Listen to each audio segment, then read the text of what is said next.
तो हेलो पहुना लोगन, आइए नहाते हैं। थोड़ा हिंदी थोड़ा भोजपुरी बतियाते हैं। ये करो कहतिया भौजाई नहाए के बोलावतिया तो जइब। हाँ जेबे करे। ठीक। और मौज मस्ती करते हैं। देखिए कहाँ आए हैं, नहाएंगे। देखिए इसी में नहाते हैं दोस्त।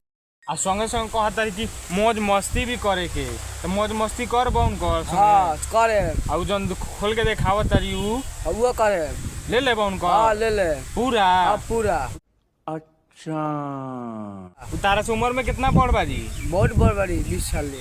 तो 20 साल बड़ी तो उनका के मतलब कि उनकर गर्मी शांत कर देब। हाँ हैं हाँ कहता रही गुरुही में नहाए के गुरुही में ले लेब। हाँ ले ले मोही में। ए भौजी ठीक बा, ई आवत ना मौज मस्ती करे खातिर ठीक बा। ई भले छोट बारन तक का छोटा पे बड़ा धमाका होखेला ठीक बा। ई तारा के धांस दी है वही जा, तार गर्मी हो जाए शांत। कितने तेजस्वी लोग हैं हमारे पास, कितने शानदार विचार रखते हैं।